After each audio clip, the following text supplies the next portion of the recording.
want to keep in contact with me about anything that I talk about today, feel free to email me as well. So, yeah, I'm going to start, as I guess one should, with one's thesis. And my argument is that the point I'm going to try to drive home is that the virtues of honor, although they are what we might call non-liberal, are necessary for maintaining a pluralistic and free democratic society. Why? Because, in essence, they help us fight respect. I'm going to begin by describing the moral psychology of honor, of a type of honor that I call agonistic honor. It's not the only sense in which the word honor is used, but that's what I'm going to focus on, agonistic honor.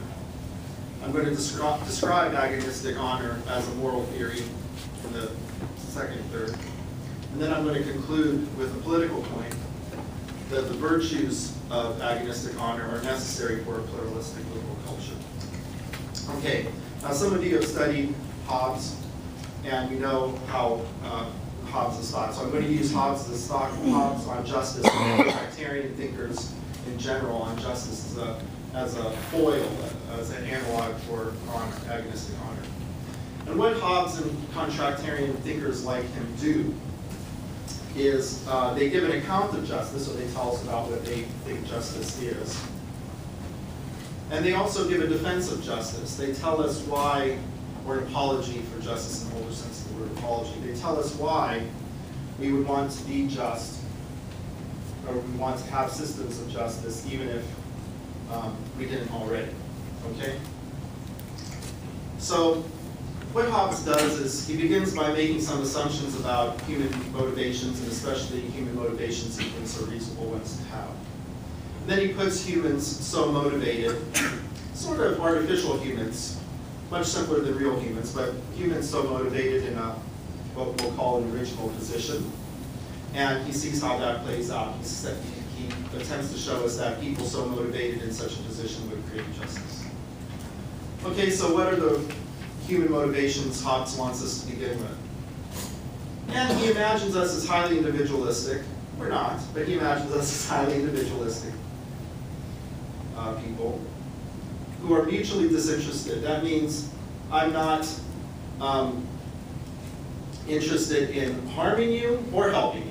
Okay, I'm not really interested in how well you are, I'm just interested in how well I am. And when I'm interested in how well I am, by what I mean by how well, is how well off I'm doing in a sort of materialistic sense. That means to say life and well-being, health, my security, my wealth, things like that. All right?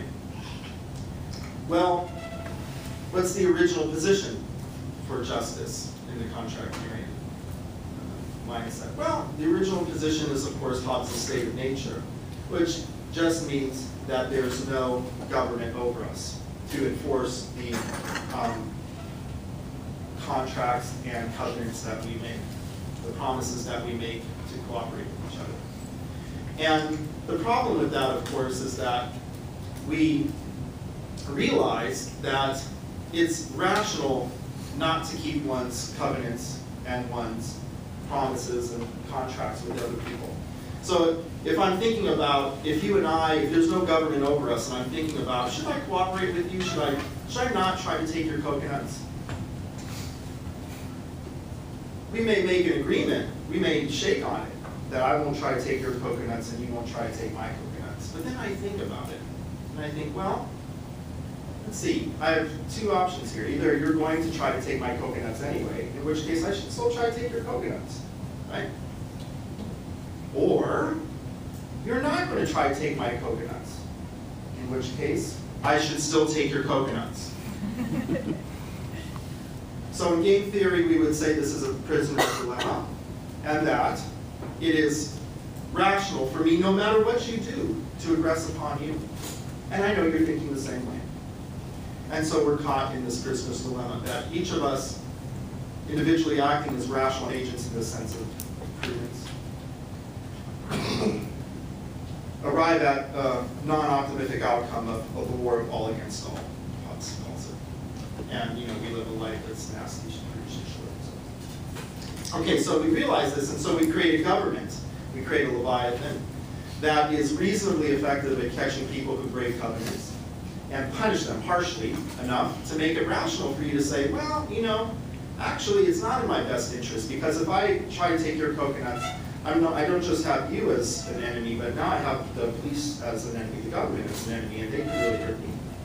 And so it's rational for me to keep my covenants, okay? And then we all are, for even just prudential reasons, just, right? And we're cooperative without having to be suckers. And that's what Hobbes wants us to be, just but not be suckers, okay? So what Hobbes has given us, and contractarians generally have given us, is an account of justice. Justice is a value of cooperation. It is the value that governs cooperation for mutual material benefit. Okay? And these in turn make certain virtues and habits of mind, virtuous. And we also have a defense of justice. Why should you be just? Well, you should be just because if you can manage to create the right society, right circumstances for justice, it redounds to our mutual benefit. Okay, that's why we should be just. We are better off for being just. Okay. So now I'm not saying, by the way, that this is how, even Hobbes can say this is how justice came about, right? And we know now that, we know through ethology and animal studies that our primate relatives have cooperate, even animals outside of primates cooperate for mutual benefit. It's called strong reciprocal altruism in biology. It isn't like there was ever a state of nature in humans where we weren't cooperating, okay? But nonetheless, this little mythology is a great way to understand the benefits of justice. So what I'm interested in is, can we do something like that for honor? Okay? I think we can, or I'm going to try to do that in the next 10 minutes. So instead of imagining, we're going to imagine people with a certain sort of human motivation, okay? And instead of imagining people as individualistic, let's imagine people as social. And instead of imagining people as disinterested, imagine them as intensely competitive in some way. And instead of imagining people as prudential, that is to say, wanting to maximize their material well-being, imagine them as kind of status conscious and maybe irrational, like maybe willing to die for status. If you think about this, and if you study Hobbes, this description isn't far away from some of the motivations that Hobbes actually says what it causes in moral competition, diffidence, and glory. Okay, so let's start with that sort of person. And for the original position, instead of worrying about this business about government, let there be government, it's no problem. But let's imagine two groups of people locked in a hate-filled war. They loathe each other. They howl for each other's blood. Okay? So the reds and the blues, okay? They view the enemy as having deeply offended them, having deeply wronged them, or maybe they view the enemy as some sort of corrupting, evil force that needs to be scoured from the face of the earth. Okay? So that's what we're imagining. Now, you don't need a lot of imagination for this. There are many communities in the world that are locked in this sort of hate-filled battle with another group. Here's a little video of an example of this. I'm making no commentary on the Israeli-Palestinian fight. I just want you to look at the psychology here. Listen for sense of injustice, and listen for talks of the enemy as being impure or defiling. Okay, so look for the psychology here. Let's see if this works.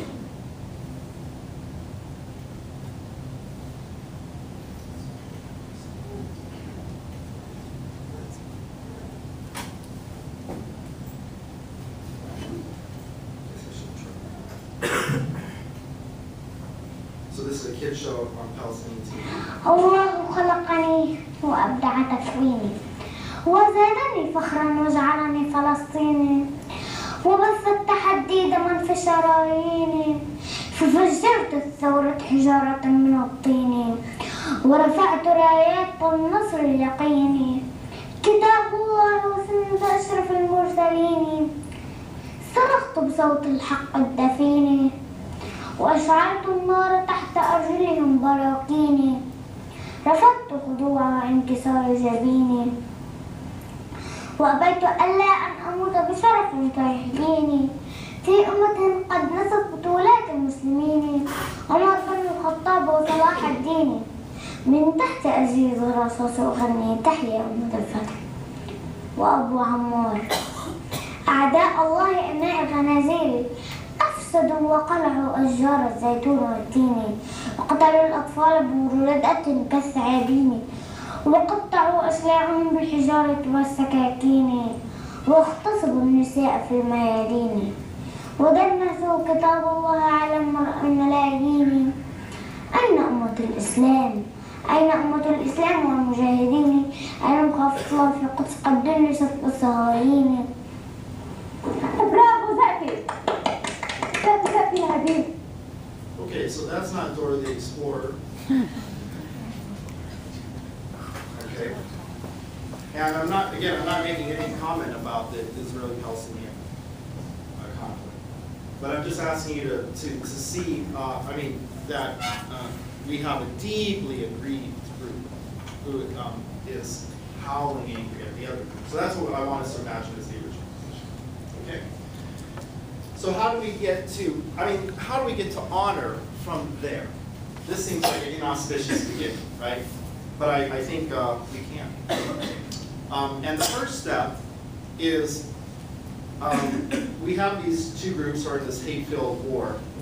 And in our hatred of the other group, we will elevate, we will honor, we will respect comrades who are really good at killing the enemy or beating enemies. All right. So if we're Reds, we're going to honor those Reds among us who are really good at killing Blues or defeating Blues. Okay, that's the first step. Let's call that intramural competition. Intramural competition. Okay. There are examples of that. So, for instance, scalping, which isn't unique to what Native Americans did to whites or what whites did to Native Americans. Evidently, it's more of a European thing against Native Americans than the other way around. But anyway, it predates all of that. Scalping is very old. For instance, Herodotus, the first historian, talks about scalping of the Scythians. The Scythians were into scalping. So this is a passage from Herodotus. The Scythian soldier scrapes the scalp clean of flesh and softening it by rubbing between their hands, uses it thenceforth as a napkin. The Scythian is proud of these scalps and hangs them from his bridle rein. The greater the number of such napkins that a man can show, the more highly he is esteemed among them. So this is, right, just counting points. Who scores the most points against the enemy? That person will get more honor. Okay, step two. We're not dumb, though. You know, we realize that there are harder scalps to get than others, right? I mean, if I collect a lot of scalps from, children and, weaklings, and you collect scalps from, real strong men of the enemy or something like that, your scalps, in a sense, mean more than my scalps. I mean, you have higher value targets, as it were, than I do. So because we recognize that all kills are not equally impressive, champions begin to emerge, right? People who are better than others at getting high-value scalps. And we start realizing that, well, it's important for me to get the best scalps I can. And so I have to seek out opponents that are high, also good at getting scalps, right? So what we have is a class of two groups of champions emerging in the Reds and the Blues that are starting to seek each other out. Okay? And we have, of course, a story from that in the Old Testament of the Jewish scriptures, right? The story of David and Goliath. Goliath, we are told, stood down and shouted to the ranks of Israel, why do you come out and line up for battle? Am I not a Philistine, and are you not the servants of Saul? Choose a man and have him come down to me. If he is able to fight and kill me, we will become your subjects. But if I overcome him and kill him, you will become our subjects and serve us. And so the Philistine said, this day I defy the armies of Israel. Give me a man and let us fight each other. Upon hearing the Philistines' words, Saul and all the Israelites were dismayed and terrified. You know how that story ends up, right? David comes and stands for the Israelites and fells Goliath with his sling. And as I was, I guess I was always sensitive to honor.